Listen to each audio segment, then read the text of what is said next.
Allah, sesungguhnya kita memasuki malam ini disebabkan karena kebaikan dan karunia Allah Subhanahu wa taala. Oleh karena itu maka banyaklah kita bersyukur kepada Allah Subhanahu wa taala dan perbanyaklah kita untuk memohon kepada Allah Subhanahu wa taala petunjuk dan juga keistiqomahan.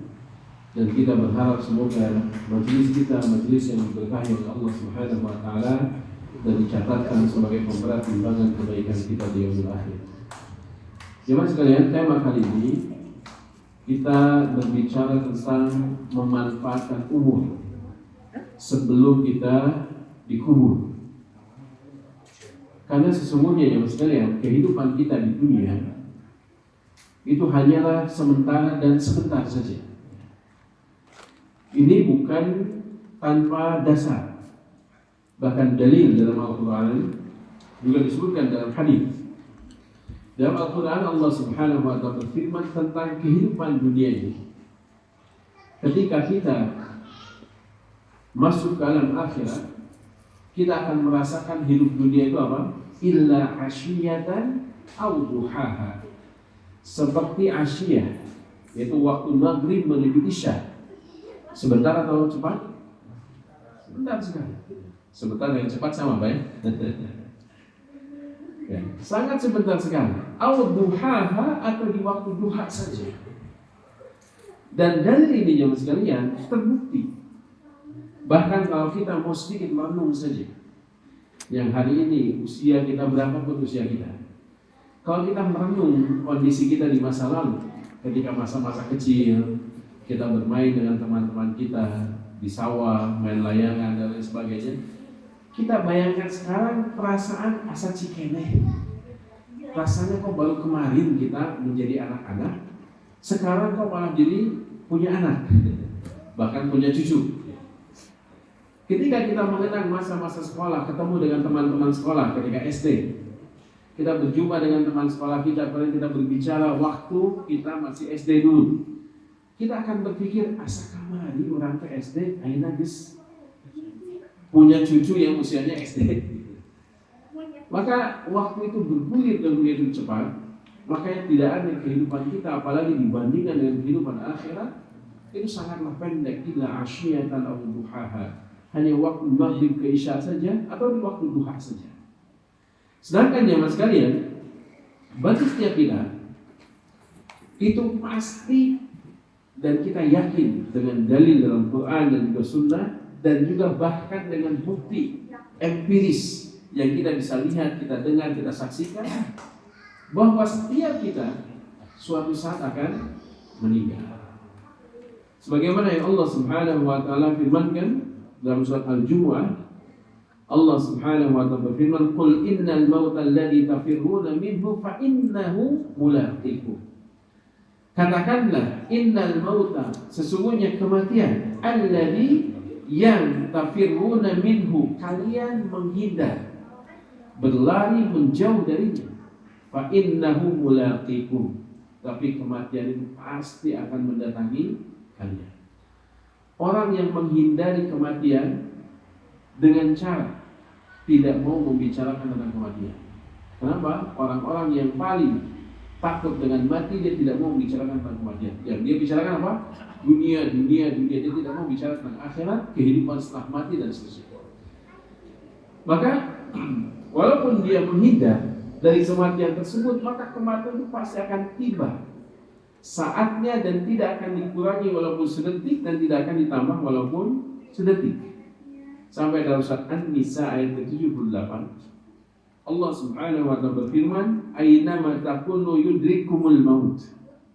Dimanapun kamu berada, bersembunyi mau dimanapun, pasti mati, kematian pasti akan bisa mendatangi kita dan mudah untuk bisa menjumpai kita.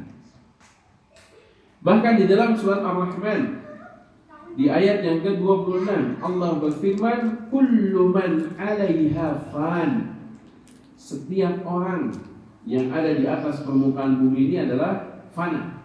Ada saatnya akan meninggal, ada saatnya akan hancur. Bahkan disebutkan juga di dalam beberapa ayat, termasuk Ali Imran ayat 185, Allah Subhanahu wa taala berfirman, kullu nafsin dha'iqatul maut. Setiap yang berjiwa pasti akan mati. Oleh karena itu jemaah sekalian, kematian itu satu yang yakin setiap kita pasti akan merasakan kematian tersebut. Dulu ketika kita masih kecil, kita masih berjumpa dengan kakek kita, atau sebagian mungkin masih berjumpa dengan buyutnya. Tapi kemudian ketika kita beranjak dewasa, kakek kita meninggal. Ketika kita semakin besar, ayah kita meninggal. Suatu saat kita sekarang memiliki anak, memiliki cucu. Suatu saat kita akan menggantikan posisi mereka. Kita akan hilang dari permukaan bumi ini, kemudian anak-anak kita akan tumbuh dan begitulah seterusnya. Bergantian kita hidup di atas permukaan bumi. Dan yang jadi masalah jemaah sekalian, banyak orang yang terkelabui dengan gemerlapnya dunia dan dia lupa dengan kehidupan setelah kematian. Makanya kalau kita lihat, jemaah sekalian, jika kita meninggal, kita tidak meninggalkan harta sedikit pun. Maka jangan khawatir jemaah sekalian. Karena tetap walaupun kita adalah orang yang miskin, tidak memiliki harta sedikit pun, maka kita tetap akan dikafani dengan kain kafan dan akan dibelikan oleh orang-orang di sekitar kita. Tapi justru jemaah sekalian, ketika yang mengkhawatirkan adalah jika kematian tiba, tapi kita tidak cukup bekal untuk perjalanan yang panjang menuju akhirat. Padahal kita lihat di dalam Al-Quran bagaimana kondisi ketika seseorang akan berpisah antara raganya di dunia akan menuju negeri akhirat, maka ini adalah kondisi yang paling sakit di antara hal-hal yang menyakitkan.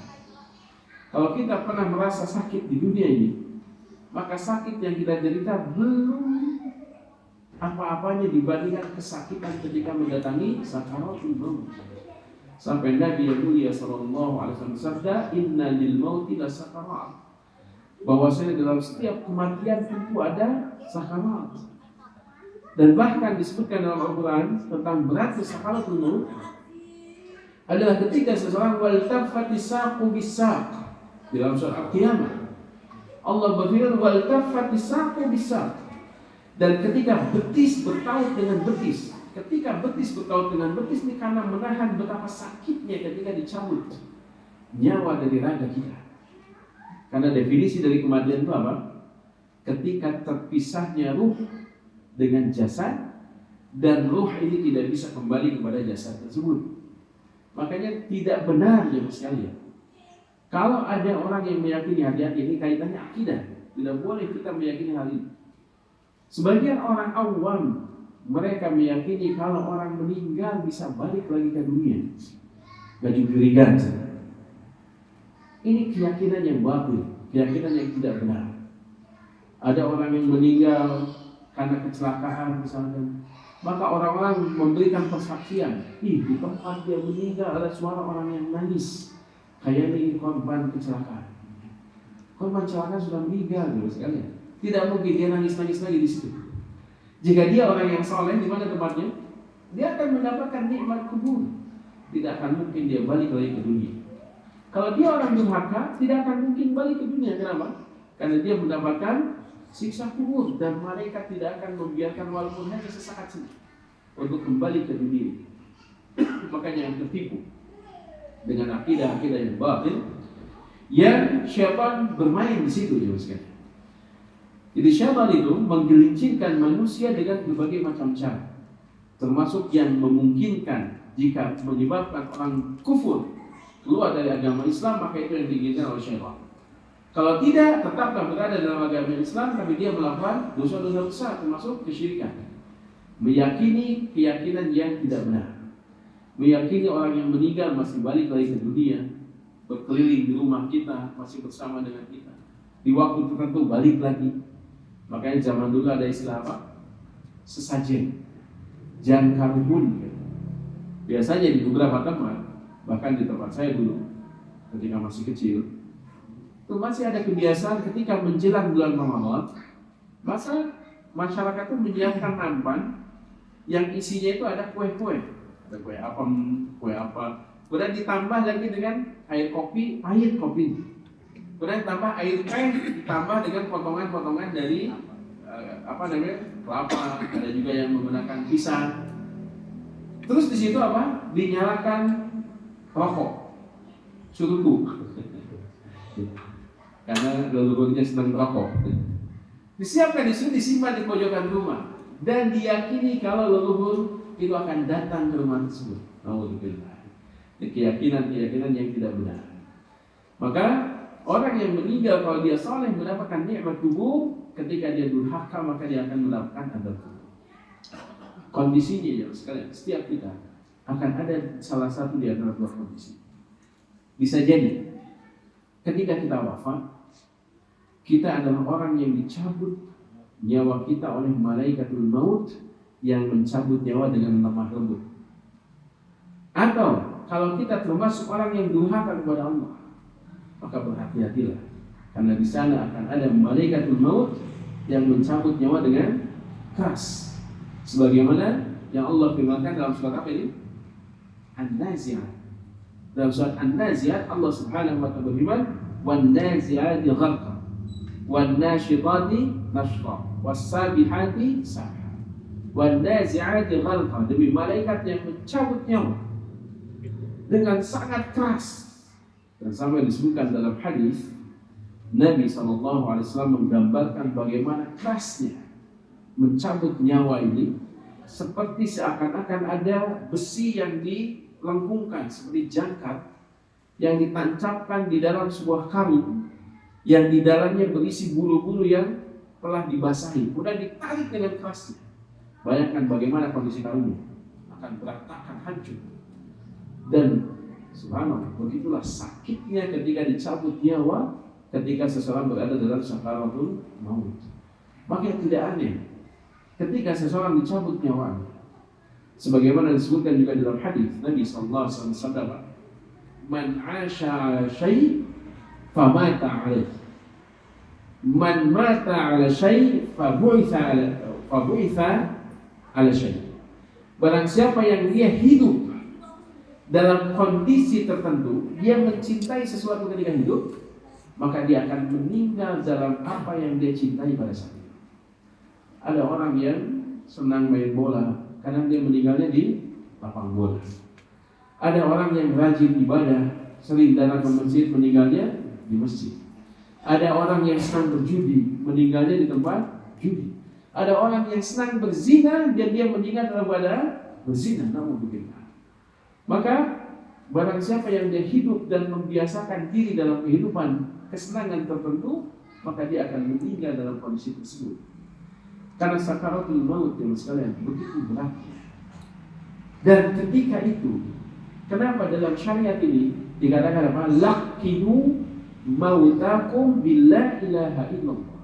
Maka talqinkanlah orang-orang yang akan meninggal di antara kalian dengan ucapan la ilaha illallah. Kenapa? Karena di dalam kondisi seseorang sedang dicabut nyawanya, ketika nyawanya sudah mulai berada di tenggorokannya, maka kondisi ini kondisi yang sangat menyakitkan, dan dia tidak akan banyak berpikir berkaitan dengan hal-hal yang lain, karena dia akan fokus dengan rasa sakit yang dideritanya.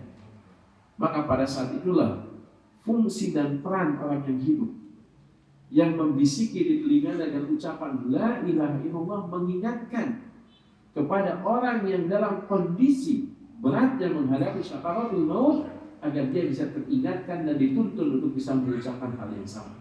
Itu ucapan la ilaha illallah.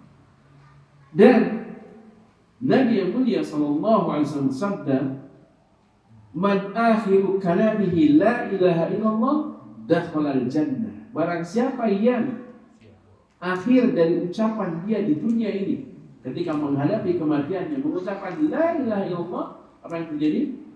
Dakhala al-jannah. Dia akan masuk ke dalam surga. Berarti surga itu gampang. Kenapa ucapan la ilaha illallah saja sudah bisa masuk surga? Menurut siapa? Menurut orang awam. Tapi dalam kondisi sakaratul maut, jemaah sekalian, ucapan la ilaha illallah tidak mudah.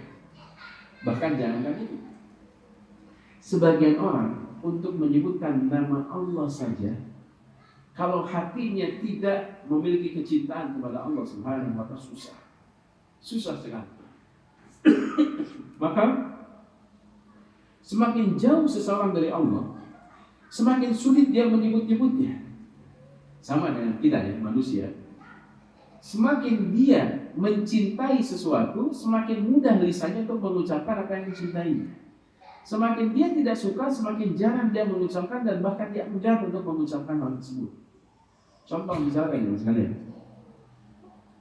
Kemarin Persib Bandung jadi juara.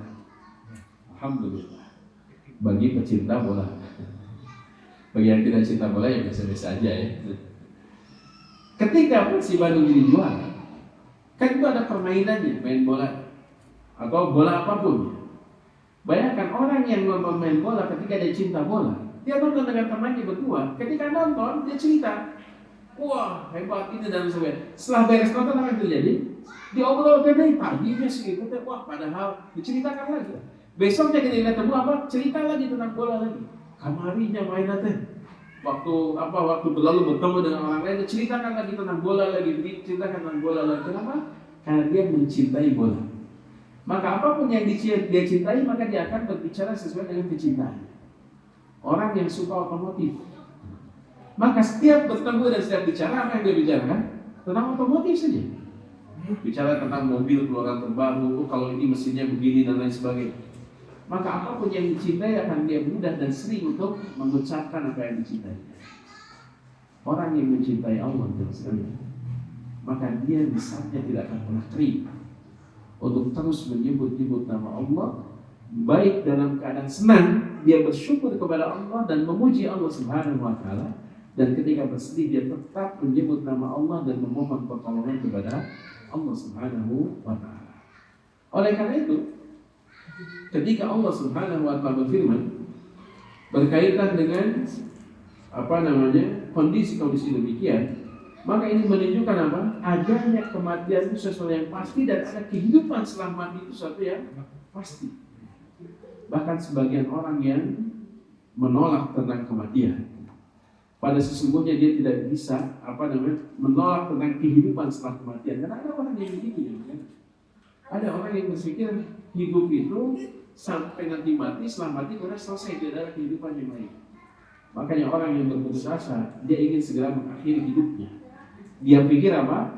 Selesai masalahnya di dunia, kemudian setelah itu dia beres, tidak akan lagi terkena masalah. Maka ini pemikiran yang salah. Karena hidup dunia ini hanya salah satu di antara fase kehidupan, di akhirat akan ada fase berikutnya. Maka sesungguhnya pada hakikatnya jauh sekalian, kita adalah orang yang sedang menunggu waktu saja.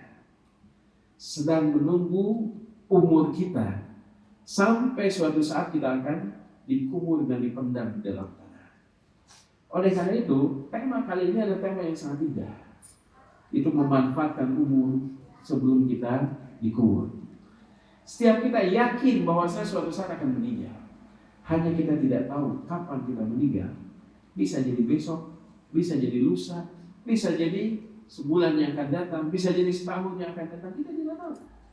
Kematian datang, kita tidak tahu kapan datangnya. Karena kematian itu tidak harus diawali dengan sakit dulu. Berapa banyak orang yang tidak sakit kemudian meninggal? Teman sekolah saya dulu, teman STM, teman bermain, yang usianya tidak beda jauh dengan saya itu dikabarkan meninggal di lapangan bola ketika dia bermain bola. Ketika ditanya kepada teman-teman yang lain, apakah dia punya penyakit tertentu? Enggak. Bahkan jarang sakit. Tapi kemudian Allah menakdirkan dengan takdir yang lain. Walaupun sebetulnya secara medis mungkin ada penjelasan. Beberapa bulan lalu ya sekalian, salah satu jamaah kami saya sering mengisi pengajian rutin di Geder Kalong, di Masjid Al-Ikhlas. Di sana ada ibu-ibu yang memiliki anak yang usianya SMA, sekitar kelas 1 atau kelas 2 SMA saya lupa. Ternyata anak ini mengendarai motor, ketika lampu merah dia berhenti, ikut rambu-rambu lalu lintas. Ketika lampu hijau, dia akan baru mau bergerak, mobil yang di belakang sudah menabrak dia dengan sangat kencang. Mungkin tidak melihat ataukah sedang melamun dan lain sebagainya, tidak tahu. Tapi yang menabrak ini ternyata seorang nenek yang sudah tua. Dia seorang nenek yang sudah tua yang nyetir mobil sendiri ya. Entah apa yang terjadi, tiba-tiba saja dia nyerobot dan menabrak motor tersebut. Apakah dia tidak melihat, tidak tidak merasa dan sebagainya? Setelah ditabrak itu diseret sampai beberapa meter ke depan. Dan pada akhirnya anak ini dalam keadaan sehat walafiat pun pada akhirnya wafat di situ. Padahal sudah tertib berlalu lintas, sudah menggunakan helm, menggunakan segala macam. Tapi ketika kematian itu sudah datang waktunya, tidak ada yang bisa menghindarinya. Ada seseorang di musim hujan menggunakan jas hujan, ponco. Ketika dia menggunakan kendaraannya, tiba-tiba si jas hujannya terkait di rantai motor yang dia sedang pakai, tertarik jatuh ke belakang. Dan ternyata di belakang ada truk yang sedang lewat dan kemudian dia wafat. Dalam keadaan sehat walafiat ya manusia. Oleh karena itu kematian itu tidak harus sakit dulu. Kematian itu tidak harus tua dulu. Yang muda banyak juga yang meninggal. Makanya kita yang hari ini usianya muda jangan sampai berpikir kematian itu jauh dari kita. Apalagi yang usianya sudah sepuh. Maka yang muda dan yang tua tidak ada bedanya. Karena kematian diukur bukan dari tahun lahir. Siapa yang lahir duluan, meninggal belakangan, tidak ada bedanya. Berapa banyak kasus seperti kemarin ada orang yang bertanya kepada saya lewat WhatsApp berkaitan dengan hukum waris. Dia tanya begini, Ustaz, bagaimana hukumnya kalau ada seseorang yang meninggal dunia, ayahnya meninggal dunia, kemudian anak dari si ayah ini juga meninggal dunia, apakah cucunya dapat warisan? Karena saya tanya, yang meninggal siapa duluan? Anaknya dulu atau ayahnya dulu? Misalkan anaknya dulu meninggal duluan, kemudian setelah itu beberapa tahun kemudian ayahnya wafat. Pertanyaan, apakah cucu dapat warisan atau tidak? Kita tidak sedang bicara waris di sini, tapi kita berbicara bahwasanya ada kondisi yang terkadang anak meninggal duluan, kemudian ayahnya meninggal belakangan. Padahal lahirnya duluan siapa? Duluan ayahnya. Anaknya lahir belakangan. Tapi yang namanya usia tidak harus tahun lahir itu menjadi patokan siapa yang akan lebih dulu meninggal, kemudian siapa yang belakangan. Bahkan kakak beradik bisa jadi adik duluan yang meninggal, kakaknya belakangan sangat mungkin. Oleh karena itu kita manfaatkan sisa usia kita sebelum kita dikubur, dipendam di dalam tanah, maka manfaatkan umur kita sebelum kita dikubur. Bagaimana cara memanfaatkannya? Jadi poin pentingnya di sini. Bagaimana cara kita memanfaatkan sisa usia kita agar apa yang kita lakukan di sisa-sisa terakhir usia kita bisa bermanfaat. Apa yang harus kita lakukan? Yang pertama adalah lakukan ibadah dengan ibadah-ibadah wajib itu yang prioritaskan. Prioritaskan kita untuk melaksanakan ibadah wajib. Contohnya apa ibadah wajib? Sholat. Jangan pernah tinggalkan sholat wajib. Apapun kondisi kita. Sampai-sampai Nabi yang mulia sallallahu alaihi wasallam sabda, "Shalli qa'iman." Berdirilah kalian dalam keadaan, sholatlah kalian dalam keadaan berdiri. Karena sholat wajib jemaah sekalian tidak sah dilakukan dengan duduk ketika dia masih mampu untuk berdiri. Makanya kalau ada seseorang mampu berdiri tapi sholat duduk, untuk sholat sunnah dibolehkan atau tidak? Boleh. Untuk sholat sunnah boleh. Dia bisa berdiri tapi dia sholatnya ingin duduk ketika sholat sunnah, maka dibolehkan. Jadi suatu saat kalau melakukan sholat tarawih misalnya, sholat tarawih imamnya bacanya panjang, kaki kita sudah tidak lagi mampu berdiri, maka jangan batalkan sholat kita. Apa yang dilakukan? Sholat sambil duduk, ganti berdirinya dengan duduk. Ini maka dibolehkan. Sholat sunnah itu dibolehkan bagi kita untuk duduk walaupun mampu berdiri. Tapi untuk sholat wajib maka tidak dibolehkan. Selama dia mampu maka berdiri. Tapi fa'il lam yastati fa qa'idan. Kalau tidak mampu berdiri, berarti sholat wajibnya dengan apa? Duduk. Kalau tidak bisa berdiri dan tidak mampu berdiri, barulah dia sholat dengan keadaan duduk. Fa'il lam yastati, kalau tidak mampu duduk, apa yang dilakukan? Apakah dia boleh untuk tidak sholat? Tidak, wajib tetap sholat. Fa'il lam yastati fa'ala janbi. Kalau dia tidak mampu sholat dalam keadaan duduk, maka sholatnya dalam keadaan terbaring. Boleh sholat dalam keadaan terbaring. Dan ada bab khusus tentang bagaimana sholat bagi orang ashabul a'dzar, orang-orang yang memiliki udzur, termasuk salah satu udzur itu apa? Sakit. Orang yang sedang sakit, kalau dia mampu menghadapkan wajahnya ke arah kiblat ketika sholat, maka hadapkanlah wajahnya ke arah kiblat. Ketika tidak mampu, maka boleh bagian kakinya yang ke arah kiblat. Kalau dia tidak mampu, karena tempat tidur di rumah sakitnya menghadap ke arah yang selain kiblat, maka sholatlah semampunya. Boleh baginya untuk sholat semampunya dalam keadaan terbalik. Bahkan ketika dia tidak mampu bergerak, tidak mampu berucap bibirnya, tapi dia dalam keadaan sadar, apakah sholatnya tetap wajib atau tidak wajib? Wajib. Walaupun hanya dengan bil isyarah, dengan isyarat, maka dia tetap wajib melaksanakan sholat selama kesadaran itu masih ada. Kalau dia tidak mampu dalam keadaan seperti itu, apa yang dilakukan? Disolatkan. Karena kalau berbalik sedang nggak mampu, berarti dia sudah nggak hidup. Selama dia masih hidup, maka dia wajib sholat. Selama dia sadar, maka dia wajib sholat. Maka jangan pernah tinggalkan ibadah-ibadah wajib. Kalaupun ada sebagian dari ibadah wajib yang tidak mampu kita lakukan, maka ganti dengan pengganti yang dibolehkan oleh syariat. Seperti contohnya apa? Saum. Saum Ramadan wajib atau tidak? Wajib. Tapi kalau kita tidak mampu, sebagaimana firman Allah Subhanahu wa taala, wa 'alal ladzina yutiqunahu fidyatun ta'amun miskin. Adapun orang-orang yang berat melakukan saum, tidak mampu saum disebabkan karena usianya yang sudah sepuh tidak kuat lagi saum, atau orang yang sakit karena beratnya sakit dia tidak mampu saum dan sakitnya bertahun-tahun tidak sembuh dalam waktu setahun 2 tahun, maka fidyatun ta'amun miskin, maka tunaikanlah dengan membayar fidyah. Maka memanfaatkan umur kita sebelum kita dikubur, yang pertama adalah lakukan ibadah-ibadah wajib. Jangan pernah tinggalkan, dan kalau ada ibadah wajib yang kita tidak mampu melakukannya, maka hendaklah ganti ibadah wajib tersebut dengan pengganti yang dibolehkan oleh syariat. Seperti saum tidak mampu, bayar fidyah. Yang kedua, selain ibadah-ibadah yang wajib, yang kedua, memanfaatkan sisa umur sebelum kita dikubur adalah lakukan ibadah-ibadah sunnah yang sekiranya Allah mudahkan bagi kita ibadah tersebut. Sebagaimana yang dikatakan oleh Imam Malik rahimahullah ta'ala, Allah bukakan pintu-pintu kebaikan berupa amal soleh kepada kita, itu seperti Allah bukakan pintu-pintu kebaikan kepada kita berupa rizki. Allah membuka pintu kebaikan untuk kita sebagaimana Allah membuka pintu rizki bagi kita. Rizki, ada sebagian orang yang diberikan rizki oleh Allah Subhanahu wa ta'ala sebabkan apa? Karena perdagangannya, karena dia berniaga, berjualan, kemudian dia mendapatkan rizki dari situ. Yang berikutnya, ada sebagian orang yang mendapatkan rizki dari apa? Pertanian. Dengan cara dia bertani, dia mendapatkan rizki dari Allah Subhanahu wa ta'ala. Sebagian lagi ada yang mendapatkan rizki karena peternakan, dia beternak, kemudian dia bisa mendapatkan rizki dari Allah. Sebagian lagi bekerja dan lain sebagainya. Allah bukakan pintu-pintu rizki dengan pintu-pintu yang banyak. Ada yang lewat jualan, beternak, petani, dan lain sebagainya. Begitu pula Allah bukakan pintu-pintu kita untuk beramal, sebagaimana Allah bukakan pintu-pintu untuk rizki.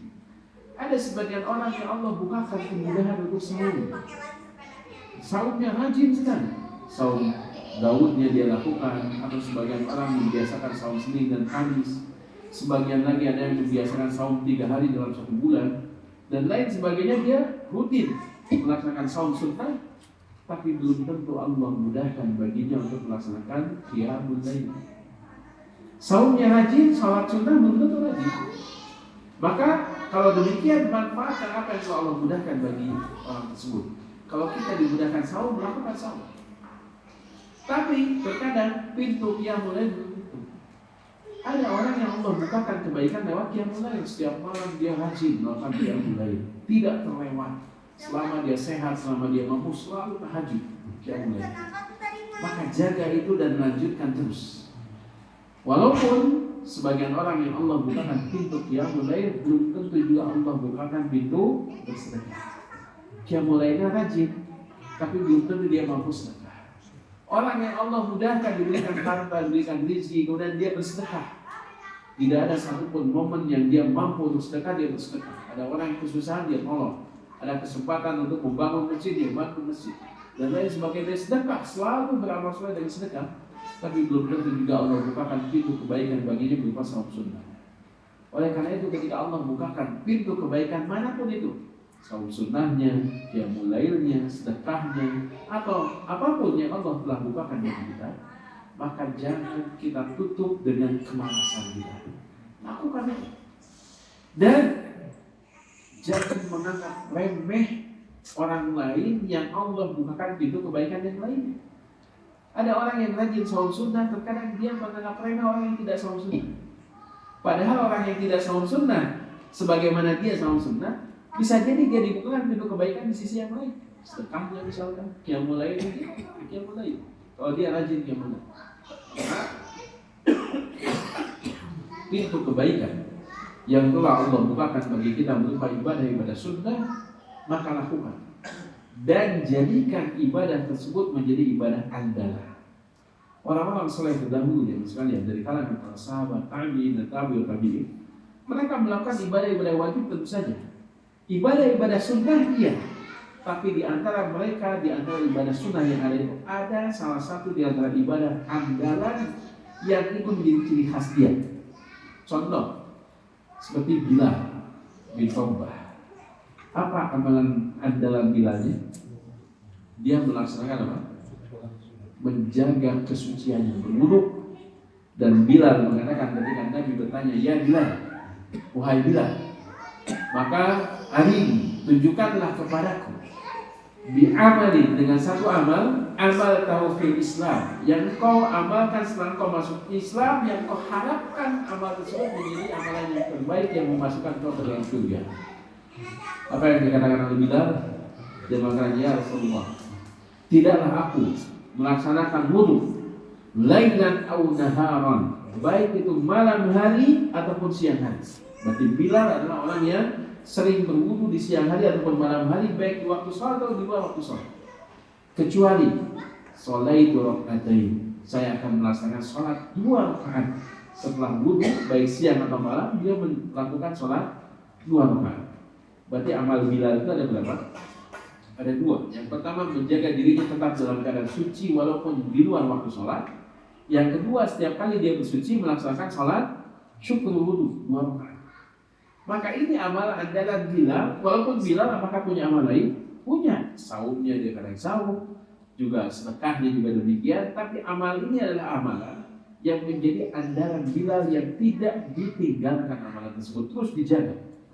Makanya dalam hadis ini Nabi SAW membicarakan dengan Bilal bahwasanya apa? Terdengar terompah Bilal di surga, padahal Bilal masih hidup di dunia. Ternyata amal yang menghantarkan Bilal menjadi orang yang dijamin masuk surga itu amalnya apa? Menjaga kesuciannya, menjaga wudunya, dan juga melaksanakan sholat 2 rakaat setiap kali setelah wudu. Punya amal andalan. Sahabat yang lainnya pun demikian, termasuk kalangan dari tabi'in. Seperti contohnya siapa?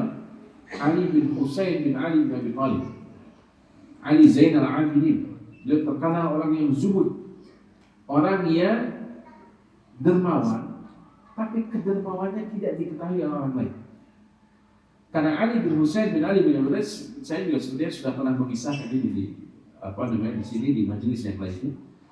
Beliau itu orang yang dikenal oleh Ahlul Madinah, orang yang kikir, pelit.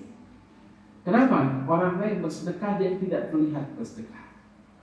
Orang lain membantu dengan hartanya, Ali bin Husain bin Ali bin Abi Thalib tidak terlihat membantu orang lain. Tapi ternyata jemaah sekalian, setelah wafatnya beliau, ketika dimandikan jenazahnya dan dibuka pakaiannya untuk dimandikan, maka terlihat bekas-bekas di pundaknya itu, bekas seperti orang yang memikul benda yang berat dan rutin. Dan di saat itu pula orang-orang miskin di Madinah sebanyak 100 keluarga, dia mempersaksikan dan membicarakan kalau Ali bin Husain bin Ali bin Abi Thalib adalah orang yang menanggung dan menafkahi kami dan keluarga. Tidak ada orang yang tahu, hanya Ali bin Husain bin Ali bin Abi Thalib dengan orang miskin tersebut. Dan bahkan orang miskinnya pun sebagian tidak tahu, karena Ali bin Husain bin Ali bin Abi Thalib dia biasa memikul roti dari gandum yang disimpan di depan rumah orang-orang miskin, yang bahkan orang miskin tidak tahu siapa yang memberinya. Tapi sebagian di antara mereka ya penasaran lah. Rutin ada makanan yang diberikan di depan rumahnya, dia akan ini dia siapa yang memberikan. Mungkin sebagian orang mengintip siapa orang yang memberikan. Tapi ketika wafatnya Ali bin Husain bin Ali bin Abi Thalib, mereka datang dan menyampaikan kepada keluarga tentang ini. Dan ini menunjukkan apa? Pelajaran penting dalam kisah ini apa? Takziah yang terbaik. Selain kita mendoakan jenazah, maka apa yang kita lakukan? Sebutkan kebaikan-kebaikan orang yang wafat tersebut di hadapan keluarga. Ini bentuk takziah, jangan-jangan. Ketika ada orang yang meninggal, wafat, dan kita kenal, dan kita tahu dia melakukan kebaikan-kebaikan, maka sampaikan kebaikan itu kepada keluarganya, agar keluarganya mendapatkan perasaan tenang, dan mendapatkan harapan, agar jenazah tersebut, jenazah yang diberikan ampunan oleh Allah, dan amalnya amal yang diterima di sisi Allah. Ini takziah. Dan saya pernah mendapatkan kondisi yang seperti itu. Kebahagiaan yang luar biasa ketika ada orang lain menyampaikan kebaikan orang yang kita cintai yang sudah wafat. Waktu itu ya mas sekalian, di tahun sekitar 2005 atau 2006 atau 2007-an, sekitaran itu. Itu ketika saya pondok di Jogja dulu, saking semangatnya dalam menuntut ilmu, ketika liburan saya tidak mau pulang. Termasuk Idul Adha, itu ada liburan, saya nggak pulang. Saya ingin tetap di pondok karena ingin menghadiri kajian-kajian para ustadz yang ada di sana. Dan sampai ketika dikabarkan kalau nenek, saya dulu cukup dekat dengan nenek karena saya anak tertua di keluarga besar, cucu tertua di antara yang lainnya, itu paling disayangi oleh nenek. Kemudian dikabarkan kalau nenek meninggal. Tapi saat itu keinginan saya untuk pulang itu tidak bisa mengalahkan keinginan untuk tetap tinggal di pondok dan tetap belajar. Dan saya sampaikan kalau saya akan doakan dari sini, kalaupun pulang juga jangan terlalu banyak manfaat yang diberikan, saya doakan saja di sini. Semoga diampuni dosanya dan lain sebagainya. Saya lebih memilih untuk tetap di pondok. Tapi ketika ibu meninggal waktu itu, sekitar 10 bulan ketika saya di pondok, karena programnya bukan 1 tahun, tapi di Jumat pada saat itu, maka dikabarkan ibu meninggal. Maka saya tidak banyak pilihan lain kecuali saya ambil semua kitab-kitab dan buku-buku, kemudian saya pamit dan pulang ke Bandung. Nah ketika pulang ke Bandung, ternyata ibu sudah dikuburkan karena terlalu lama perjalanan dari Jogja ke Bandung itu kan cukup lama perjalanannya. Maka waktu itu juga dikhawatirkan hujan turun, maka meminta izin untuk dikuburkan. Saya bilang silahkan dikuburkannya secepatnya. Dan ketika saya datang ke rumah, dalam keadaan bersedih, karena saya tahu orang tua saya masih orang tua yang masih awam, masih banyak keawaman dan lain sebagainya. Walaupun berharap semoga ada amal soleh yang bisa menyebabkan ibu ini terhindar dari siksa kubur, mendapatkan nikmat kubur, diharapkan supaya bisa masuk surga dan lain sebagainya, didoakan terus-menerus. Dalam kondisi ini jelaskan ada seorang tetangga yang dalam kehidupan sehari-hari itu sangat diremehkan karena dia orang yang miskin, ketika berbicara jarang ditanggapi dan lain sebagainya oleh orang-orang sekitar. Ketika itu dia datang kepada saya dan dia bilang, "Cek, alhamdulillah masih ibu teh. Ketika musim kemarau saya mau nyari air kemana-mana susah, dan minta ke ibu langsung dikasih. Gampang, bahkan pintu belakang dibuka, kemudian saya sering minta air dan tidak susah. Mudah-mudahan si ibu teh dalam keadaan yang baik, mudah-mudahan juga meninggalnya dalam keadaan husnul khotimah." Saya ketika mendengar itu ya mas kalian, langsung bercucuran air mata dan berharap, ya Allah mudah-mudahan amal soleh inilah yang menyebabkan orang tua saya bisa mendapatkan kebaikan di sisi Allah. Maka kebahagiaan seorang keluarga ya mas kalian adalah ketika dia sedang bersedih, keluarga yang dicintainya wafat, maka kesedihan itu akan sedikit terobati ketika ada orang lain yang mempersaksikan kebaikan orang yang wafat tersebut. Maka ini salah satu jasa takziah. Makanya kalau kita lihat, ketika ada orang yang wafat, apalagi dia seorang du'a, seorang dai, misalkan seorang ustaz, ketika meninggal karena ustaz yang lainnya dia menceritakan bagaimana kebaikan ustaz tersebut. Karena memang itu salah satu bentuk takziah itu begitu, menyampaikan kebaikan-kebaikan yang dia ketahui dari orang yang wafat tersebut, salah satunya sebagai bentuk agar si pendengar ikut mendoakan dan keluarga yang mendengar juga merasa terobati kesedihannya. Tapi jangan juga dibuat-buat ya. Karena sebagian orang membuat-buatnya. Ketika sebelum melakukan sholat, kemudian ditanya, apakah jenazah ini soleh? Soleh. Gitu. Ya gimana kalau ada yang bukan tidak soleh, kan malah ditambah sedih. Gitu. Maka tidak perlu ada pernyataan demikian. Karena yang justru yang muncul itu apa? Pernyataan yang tulus. Ketika dia betul-betul mempersaksikan kebaikan, kemudian disebutkan kebaikan tersebut.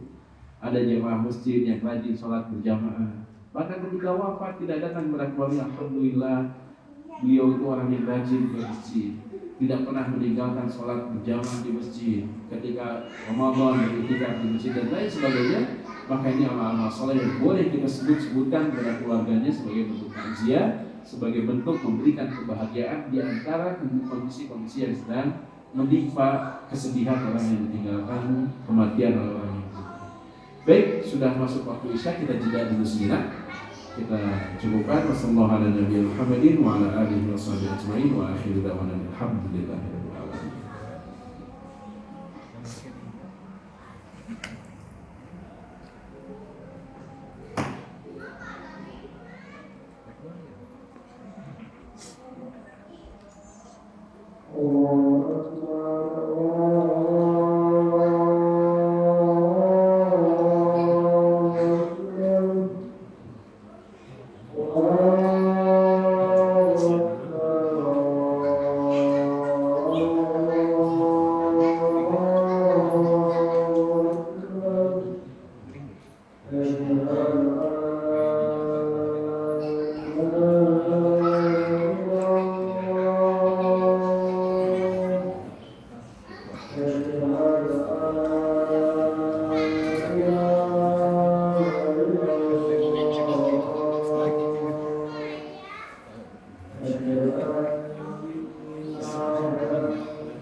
Baik, kita lanjutkan sejenak. Bismillahirrahmanirrahim. Wassalatu wassalamu ala man la nabiyya ba'dah wa ala alihi washabihi ajma'in. Baik, memanfaatkan umur sebelum kita dikubur, selain kita yang pertama adalah menjaga ibadah-ibadah wajib untuk tetap dilaksanakan. Yang kedua adalah menjaga ibadah-ibadah sunnah yang telah Allah mudahkan bagi kita. Maka yang ketiga sekalian adalah sebarkanlah nasihat dan ilmu. Apalagi bagi setiap kita yang sudah memiliki anak ataupun cucu, atau seseorang yang sudah berkeluarga, suami kepada istrinya dan istri kepada suaminya, atau setiap kita yang tinggal bersama dengan berdampingan dengan tetangga, maka sampaikanlah nasihat, sampaikanlah ilmu kepada mereka. Karena biasanya jemaah sekalian, yang namanya nasihat, apalagi dalam kondisi orang tersebut meminta nasihat kepada kita. Kadang ada saatnya orang meminta nasihat kepada kita disebabkan karena beban hidupnya yang sangat berat, mendapatkan kesulitan, mendapatkan kesedihan. Maka kondisi-kondisi itu kondisi yang baik untuk memberikan nasihat. Termasuk kondisi yang lain adalah ketika kalau kita bicara keluarga.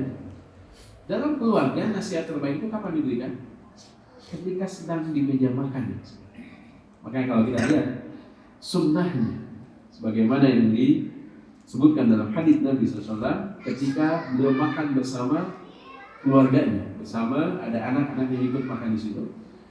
Maka ketika ada anak kecil, dia mengambil makanan yang ada di depannya, yang di sampingnya dan lain sebagainya, maka Nabi memberikan nasihat kepada anak tersebut. Misalkan dia benar, sambil wakul biyaminik, wakul bimbayani. Wahai anak kecil, maka sambillah, ucapkan bismillah sebelum makan. Jangan makan sebelum mengucapkan bismillah. Wakul biyaminik, makan dengan tangan kananmu, wakul bimbayani, dan makan apa yang dekat bagimu. Bayangkan nasihat Nabi disampaikan kepada anak yang masih kecil. Ketika dia dewasa, dia riwayatkan hadis tersebut. Berarti nasihat itu menempel kepada anak tersebut. Dan memang kalau kita lihat hadis-hadis yang dikumpulkan berkaitan dengan makan, jangan sekali. Ketika makan itu sebenarnya sunnahnya itu apa? Ngobrol. Maka tidak benar ketika ini kebiasaan orang-orang Barat sebetulnya yang masuk ke dalam kebiasaan kita. Itu kan ada yang namanya table manner. Kebiasaan makan di tempat makan kita ketika kita makan. Orang tua kita dulu kadang mengatakan apa? Lagi makan jangan ngobrol. Padahal yang benar apa? Ngobrol. Kalau makan itu ngobrol. Kita lihat bagaimana Nabi SAW bersama para sahabat, bersama Abu Bakar As-Siddiq dan yang lainnya duduk makan kurma. Maka Nabi ketika makan kurma, biji kurmanya simpan di depan Abu Bakar As-Siddiq. Maka yang lain makan kurma, bijinya disimpan di depannya, depan tempat duduk. Maka Nabi berbicara kepada sahabatnya, lihatlah sahabat kalian, Abu Bakar As-Siddiq, dia paling banyak makan kurma. Lihatlah bijinya. Jadi di depan Abu Bakar itu biji kurma yang dimakan oleh Abu Bakar ditambah biji kurma yang dimakan oleh Nabi SAW, dikumpulkan di situ biji. Maka Nabi mengatakan, lihatlah sahabatmu ini, dia makan kurma paling banyak, lihat biji kurmanya paling banyak. Apa yang dikatakan oleh Abu Bakar? Beliau mengatakan, lihatlah Nabi kita yang mulia SAW, beliau paling banyak makan kurmanya, bahkan bijinya saja tidak disisakan. Ini apa? Pelajarannya ngobrol zaman sekalian. Makan itu ngobrol. Dan banyak kalau kita kumpulkan hadis-hadis Nabi SAW ketika makan itu ngobrol. Makanya yang terbaik itu pertama, makan yang terbaik itu makan bersama. Ayah dengan istrinya, ayah dengan ibunya, dan juga anak-anak kumpul makan bareng. Saya teringat dulu di Nusa ketika kecil. Kalau sore pengen makan, ibu saya melarang, jangan dulu, tunggu ayahmu pulang, tunggu si bapak pulang. Kalau ayah sudah pulang baru disidangkan makanan, makan bareng. Zaman sekarang ya, sekarang suami makan sendiri, istri makan sendiri, anak makan sendiri, bisa-bisa. Sudah tidak ada obrolan di meja makan. Kalaupun makan bareng, sibuk dengan handphone. Bapaknya motong makanan, ibunya sibuk dengan chatting, anaknya main game. Sudah tidak ada obrolan. Padahal yang terbaik apa? Menyampaikan nasihat. Seorang ayah menyampaikan nasihat ketika dia sedang makan, nasihat yang sangat baik. Atau anak dalam keadaan, atau mendatangi orang yang sakit diberikan nasihat, ini nasihat yang sangat luar biasa. Maka nasihat itu amal soleh yang kita lakukan sekali tapi bisa mengalirkan pahala begitu lamanya sampai ketika kita wafat dan nasihat itu masih dijalankan oleh orang tersebut, maka kita akan mendapatkan pahala yang mengalir. Oleh karena itu, selain menjaga amal-amal wajib, menjaga amal-amal sunnah yang Allah mudahkan bagi kita, yang ketiga apa? Memberikan nasihat dan menyebarkan ilmu. Berikan nasihat, sebarkan ilmu, ajarkan tentang bacaan Al-Fatihah, ajarkan tentang adab-adab ketika di meja makan, ajarkan tentang adab-adab ketika belajar dan lain sebagainya. Maka ini adalah nasihat yang terbaik, amal yang terbaik ketika kita memanfaatkan umur sebelum kita dikubur. Yang keempat sekalian adalah selain menjaga amal-amal wajib, selain menjaga amal sunnah yang Allah berikan kemudahan bagi kita, selain memberikan nasihat, yang keempat adalah pupuk kesabaran. Pupuklah diri kita orang yang bersabar dalam setiap kondisi.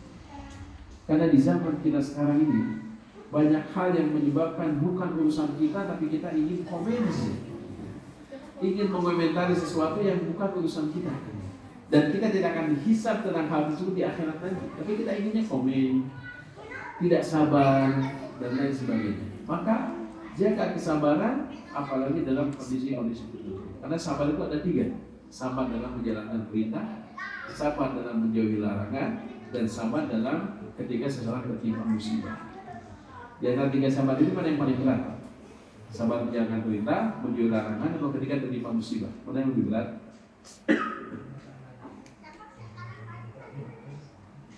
Sebagian orang mengatakan sabar ketika tertimpa musibah. Iya, bisa jadi, tapi belum tentu. Karena kesabaran yang paling tinggi yang disebut oleh para ulama adalah ketika menjalankan perintah Allah. Menjalankan perintah Allah butuh kesabaran yang besar. Lihat bagaimana Nabi Ibrahim alaihissalam diuji oleh Allah kesabarannya ketika diperintahkan untuk menyembelih anaknya. Maka menjalankan perintah itu tidak mudah, butuh kesabaran untuk bisa istiqomah dalam menjalankan perintah kepada Allah Subhanahu wa taala. Maka ini 4 di antara memanfaatkan umur sebelum kita dikubur. Dan yang terakhir adalah perbanyaklah berdoa kepada Allah. Karena doa itu yang sekalian menyebabkan sesuatu yang sulit menjadi mudah, sesuatu yang berat menjadi ringan, sesuatu yang tidak mungkin menjadi mungkin. Bukankah Umar bin Khattab radhiyallahu anhu orang yang memusuh Islam, tapi kemudian Nabi SAW mendoakan kepada Allah Subhanahu wa taala menjadikan salah satu di antara penguat Islam, dan kemudian Umar bin Khattab pun tersentuh hatinya, diberikan hidayah oleh Allah, kemudian masuk Islam. Makanya 5 hal ini kita manfaatkan umur kita sebelum kita dikubur, maka lakukanlah kelima hal ini. Itu yang pertama apa tadi?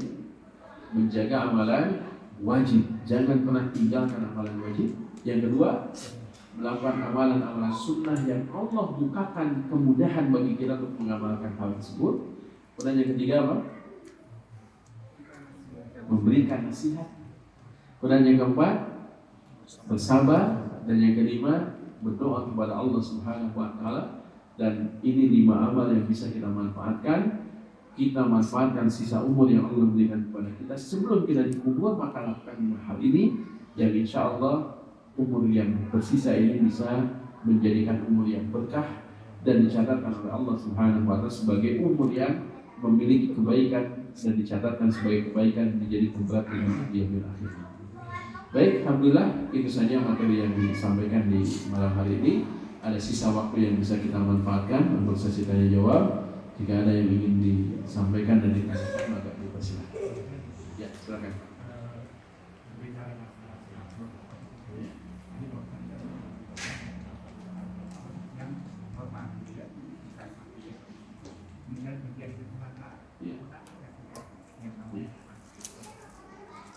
Ketika seseorang kecelakaan, apakah dia akan mengalami sakaratul maut? Ini pertanyaan juga bisa kita kembangkan pertanyaannya. Begini, kalau ada seseorang dia meninggal di atas tempat tidur. Yang kedua, orang yang meninggal diterkam binatang buas. Ada nggak orang meninggal diterkam binatang buas? Ada, diterkam macan, diterkam segala macam, dimakan bahkan. Yang ketiga adalah meninggal disebabkan karena kecelakaan. Di antara 3 ini, yang meninggal di atas tempat tidurnya, meninggal diterkam binatang buas, meninggal disebabkan karena kecelakaan, kira-kira yang paling sakit meninggalnya yang mana? Di atas tempat tidur, diterkam binatang buas, atau terjadi kecelakaan? Sebetulnya zaman sekarang yang paling menyakitkan itu bukan sebab kematiannya, bukan. Tapi yang paling menyakitkan adalah ketika dia meninggal dalam keadaan membawa dosa yang besar. Maka orang yang meninggal di atas tempat tidur, walaupun dia sepertinya tidak sakit secara zahirnya, meninggalnya bukan karena luka, bukan karena segala macam, tapi kalau dia meninggal dalam keadaan bermaksiat kepada Allah, maka sakit sekali. Sebagaimana yang Allah firmankan apa tadi? Wan nazi'ati gharqa, demi malaikat yang mencabut nyawa dengan keras. Maka mencabut nyawa dengan keras, sebabnya apapun, maka sakaratul maut itu sangat menyakitkan ketika dicabut nyawa sangat keras. Walaupun dia di atas tempat tidur. Tapi ada orang yang meninggal diterkam binatang buas misalkan, atau terkena kecelakaan, atau karena tenggelam, karena tertimpa reruntuhan dan sebagainya, maka ini tidak berpengaruh terhadap seberapa sakit kematiannya, tapi yang berpengaruh apa? Sakit dan tidaknya akan dipengaruhi dengan amal solehnya.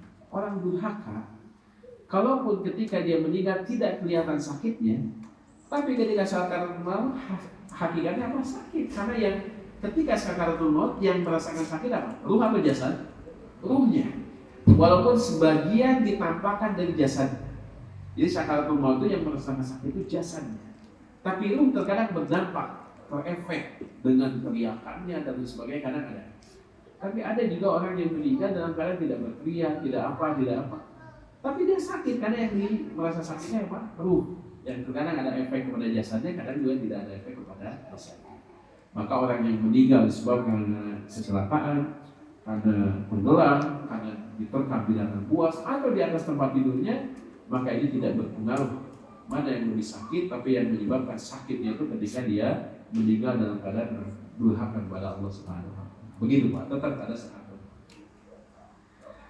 Ada lagi yang lainnya? Ya, silakan, ada dua. Kan itu Allah akan mengumpulkan, kalau misalnya orang itu beriman, Allah akan mengumpulkan kalau juga itu lagi saja atau sampai berapa generasi Ustaz? Mengumpulkan barang-barang. Ketika seseorang masuk surga, kemudian dia layak masuk surga dengan keluarga. Apakah keluarga yang masuk keluarga yang sejaman, ataukah keluarga yang tidak sejaman? Kakek, nenek, buyut, apalagi ke atasnya udang-udang, jaga wareng, dan lain sebagainya. Apakah itu bisa? Secara umum, biasanya dikumpulkan itu dengan keluarga yang dia kenal. Tapi tidak menutup kemungkinan juga dengan keluarga yang dia tidak kenal. Leluhurnya dan sebagainya dikumpulkan di surga dalam kondisi apa? Sebaya. Karena di surga itu tidak ada yang lebih tua, tidak ada yang lebih muda, sebaya semuanya. Urban dan terobah, semuanya itu akan sebaya. Oleh karena itu maka ketika seseorang dikumpulkan kembali di surga Allah Subhanahu wa Ta'ala bersama keluarganya, maka dalam kondisi mereka sebaya dan keluarga tidak terbatas.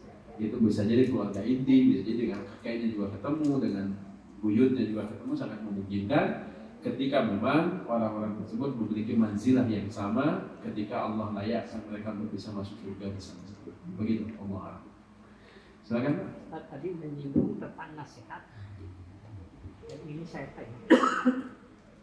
Di akhir ayat ketiga surat Al-Asr, watawaso bil haq, watawaso bis sabr, saling nasihat menasihati dengan kebenaran dan saling menasihati dengan kesabaran. Yang ingin saya tanyakan, ada dua macam nasihat. Pertama nasihat yang pandai bicara, yang kedua nasihat yang diam saja. Sahabat bertanya, ya Rasul, kalau nasihat yang pandai bicara apa? Lalu nasihat yang diam saja apa ya Rasul? Mohon penjelasannya dari itu. Baik. Berkaitan dengan nasihat, watawassaw bil haq, watawassaw bis sabr. Saling menasihati dalam kebenaran, saling menasihati dalam kesabaran. Nasihat itu ada dua, dengan nasihat lisan ataupun dengan nasihat perbuatan. Nah, kalau kita lihat nasihat lisan sebagaimana yang kita pahami, kita meminta kepada orang lain untuk melakukan ini, diberikan meminta untuk disampaikan untuk bersabar. Ini takdir Allah Subhanahu wa Ta'ala dan lain sebagainya. Sebagaimana Abu Bakar As-Siddiq radhiyallahu anhu menasihati siapa? Umar bin Khattab. Ketika Nabi SAW wafat, Umar tidak terima. Nabi tidak akan pernah wafat. Dia utusan Allah, bagaimana mungkin wafat? Kalau ada orang yang mengatakan Nabi wafat, maka saya akan tebas lehernya. Dia saking Umar cinta kepada Nabi SAW, tidak terima kalau Nabi wafat. Sampai kemudian Abu Bakar As-Siddiq menyebutkan ayat yang Allah Subhanahu wa Ta'ala berfirman apa? Kalau engkau menyembah Nabi Muhammad SAW, maka Nabi adalah manusia biasa yang dia juga wafat. Tapi kalau Allah yang disembah, maka Allah Maha hidup. Maka Abu Bakar memberikan nasihat kepada Umar bahwasanya Nabi adalah basyarun mithlukum, manusia yang semisal dengan kalian. Ada waktunya meninggal, ada waktunya bergembira, ada waktunya bersedih dan lain sebagainya. Maka ketika Nabi meninggal dan engkau menyembah Nabi, maka Nabi sudah wafat sekarang. Tapi kalau engkau menyembah Allah, maka Allah Maha hidup. Maka Umar bin Khattab ketika diingatkan tentang kondisi ini, dia seakan-akan lupa dengan nasihat tersebut, dan ketika dinasihati oleh Abu Bakar As-Siddiq, maka dia pun kembali teringat dengan hal tersebut. Maka ini nasihat dengan lisan. Yang kedua adalah apa? Nasihat dengan perbuatan. Dan kalau kita lihat nasihat lisan dengan perbuatan, di satu kondisi kadang nasihat lisan lebih utama dibandingkan perbuatan. Tapi dalam kondisi yang lain kadang perbuatan itu lebih utama dibandingkan lisan. Seperti contohnya kepada anak-anak kita, memberikan nasihat berkaitan dengan sholat di usia anak masih kecil. Anak kecil sebetulnya tanpa diminta untuk sholat, karena mereka belum wajib, itu dengan melihat perbuatan kita, itu mereka akan ikut. Kalau kita punya anak-anak umur 2 tahun, umur 3 tahun, umur 1,5 tahun, lihat orang tuanya sholat, apa yang mereka lakukan? Ikut sholat. Walaupun ketika kita sujud, dia malah menangkuban, karena belum tahu sujud gimana caranya. Ketika kita berdiri, ikut berdiri, padahal kita tidak memerintahkan mereka untuk itu. Kenapa? Karena itu nasihat dengan perbuatan. Termasuk juga ketika banyak hal memberikan nasihat dengan perbuatan, termasuk ketika ada sahabat yang bertanya kepada Nabi tentang waktu sholat, maka Nabi tidak menjawab dengan lisannya. Dia sholat di awal waktu di hari pertama, kemudian di akhir waktu di hari kedua, maka setelah itu baru Nabi panggil orang yang menanya tersebut. Dia sampaikan itulah 2 waktu dari sholat tersebut, waktu awal dan waktu akhir. Makanya terkadang dibutuhkan nasihat dengan lisan, ada juga yang kedua adalah nasihat dengan perbuatan. Termasuk nasihat perbuatan itu apa yang dengan harta kita. Kadang di kita ya, di Indonesia ini ada satu yang baik sebetulnya. Untuk memperbaiki sesuatu, misalkan ada orang yang tidak suka dengan kita, ada orang yang punya konflik dengan kita, itu terkadang ya, hal-hal tersebut bisa diselesaikan dengan apa? Dengan martabak dan sekalian. Datang ke rumahnya kasih martabak, itu biasanya melembut hatinya. Maka itu juga apa? Nasihat dengan perbuatan, dengan membantu ketika dia butuh. Kita tidak perlu memberikan nasihat dengan lisan kalau memang sekiranya tidak efektif dengan lisan tersebut. Kita berikan kepadanya kebutuhannya. Lama-kelamaan dia juga akan melembut hatinya dan kemudian bisa melakukan kebaikan-kebaikan tanpa kita minta. Makanya nasihat tadi bisa disebutkan dengan lisan, ada juga nasihat yang bisa dilakukan dengan perbuatan. Begitu Pak Allah. Ada lagi yang lainnya? Masih ada waktu sedikit kalau ada? Sudah cukup? Baik, alhamdulillah kalau sudah cukup kita cukupkan sampai di sini pertemuan kita. Semoga Allah melimpahkan keberkahan kepada kita semuanya, melimpahkan perlindungan kepada kita semuanya, mengampuni setiap dosa-dosa kita, meringankan setiap urusan-urusan kita dan memudahkannya. Dan setiap orang yang sedang diuji oleh Allah, semoga jadikan ujiannya sebagai sarana untuk mendekat kepada Allah Subhanahu wa taala. Yang sedang bertimpa kesulitan, semoga Allah mudahkan. Yang sedang mendapatkan kesedihan, semoga Allah gantikan dengan kebahagiaan. Dan kita berharap semoga setiap kita dikumpulkan kembali di surga Allah Subhanahu wa taala. Kita cukupkan dan kita tutup dengan doa kifaratul majlis. Subhanallah wa bihamdika asyhadu an la ilaha illa anta astaghfiruka wa atubu ilaik. Wassalamualaikum warahmatullahi wabarakatuh. Waalaikumsalam.